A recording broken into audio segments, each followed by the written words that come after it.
আমরা গল্পের শেষ অধ্যায়ে এসে পৌঁছেছি। রাজকন্যা অনিন্দিতা এক কঠিন সিদ্ধান্ত নিয়েছে। নিজের জগৎ ছেড়ে সে পাড়ি দেবে জিনদের জগতে। ভালোবাসা নয়, প্রতিশোধ আর অধিকার প্রতিষ্ঠার এই যাত্রা তাকে কোথায় নিয়ে যাবে? সে কি পারবে এক অচেনা জগতে নিজের পরিচয় তৈরি করতে, নাকি হারিয়ে যাবে দুই জগতের টানা পড়েনে? চলুন সাক্ষী থাকি এক রাজকন্যার রানী হয়ে ওঠার এই মহাকাব্যিক পরিণতির। বিবাহের আগের রাতে আরশিনগর যখন উৎসবের আলোয় ঝলমল করছিল, তখন রাজকন্যা অনিন্দিতার ঘর ছিল অন্ধকারে ঢাকা। সে শেষবারের মতো তার প্রিয় রাজপ্রাসাদ, তার শৈশবের স্মৃতিচিহ্নগুলোকে দেখল। তার চোখে জল ছিল না, ছিল এক কঠিন শূন্যতা। সে তার পরিবার, তার পরিচিত জগৎ সব কিছুকে পেছনে ফেলে এক অনিশ্চিত ভবিষ্যতের দিকে পা বাড়াতে চলেছিল। মধ্যরাতে জায়ান এলো।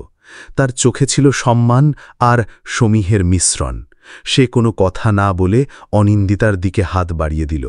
অনিন্দিতা একবারের জন্য দ্বিধা করল, তারপর শক্ত করে তার হাত ধরল।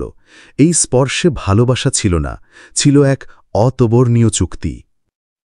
জায়ান মন্ত্র উচ্চারণ করতেই তাদের চারপাশে এক বেগুনি রঙের আলোর ঘূর্ণি তৈরি হল।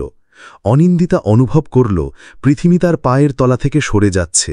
এক অবর্ণনীয় গতিতে সে এক জগৎ থেকে অন্য জগতে স্থানান্তরিত হল। যখন সে চোখ খুলল, সে নিজেকে এক অচেনা, আশ্চর্য সুন্দর জায়গায় আবিষ্কার করল।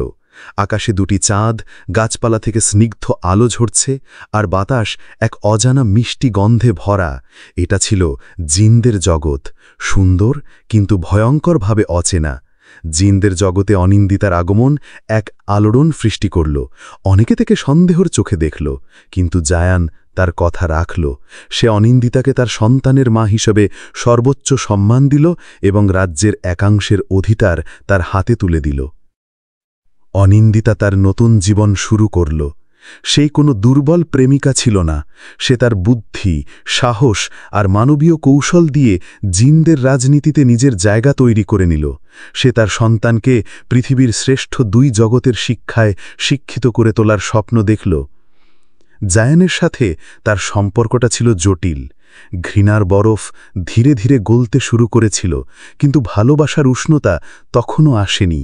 তাদের মধ্যে ছিল এক অদ্ভুত বোঝাপড়া, পারস্পরিক সম্মান আর তাদের সন্তানের প্রতি মুশতারাক বা যৌথ দায়িত্ববোধ। জায়ান প্রায়ই দূর থেকে অনিন্দিতাকে দেখত, তার শাসন, তার মাতৃত্ব, তার শক্তি। সে বুঝত সে শুধু এক নারীকে পৃথিবীতে ফেলে আসেনি, সে নিজের জগৎকে এক নতুন রানী উপহার দিয়েছে। অনিন্দিতা কি কখনো জায়ানকে ক্ষমা করতে পেরেছিল? সে কি কখনো তার পুরনো পৃথিবীকে ভুলতে পেরেছিল? এই প্রশ্নের উত্তর হয়তো সময়ের গর্ভে লুকিয়েছিল। কিন্তু সে এক নতুন সূচনা করেছিল। এক ধর্ষিতা, অসহায় রাজকন্যা থেকে সে হয়ে উঠেছিল দুই জগতের সংযোগ স্থাপনকারী এক শক্তিশালী রানী। সময়ের সাথে সাথে অনিন্দিতার মনের ঘৃণার বরফ গলে গেল।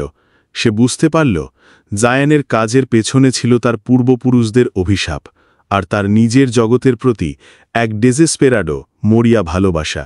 সে জায়ানকে ক্ষমা করল, আর সেই ক্ষমার মধ্য দিয়েই সে শুধু জিনদের জগৎকে গ্রহণ করল না, তাদের রানী হিসাবে সবার সাথে মিলেমিশে এক হয়ে গেল। তার গল্পটা কোনো সাধারণ প্রেমের উপাখ্যান ছিল না, ছিল এক নারীর টিকে থাকা, প্রতিশোধ আর ক্ষমতা অর্জনের এক মহাকাব্য। এভাবেই শেষ হল আমাদের গল্প। কিন্তু সত্যিই কি শেষ হল, নাকি এটাই এক নতুন কাহিনীর শুরু? অনিন্দিতার এই যাত্রা আমাদের শিখিয়ে যায় নিয়তিকে ভয় পেয়ে পিছিয়ে যেতে নেই, বরং তাকে নিজের শর্তে বাঁচার জন্য বাধ্য করতে হয়। ভালোবাসা আর ঘৃণা, ক্ষমতা আর ত্যাগ, এই সব কিছুকে নিয়ে মানুষের জীবন এক অন্তহীন উপাখ্যান। হয়তো অন্য কোনো দিন, অন্য কোনো রাতে আমরা শুনব সেই জিন রানীর আর তার সন্তানের নতুন কোনো গল্প। সেই পর্যন্ত বিদায়।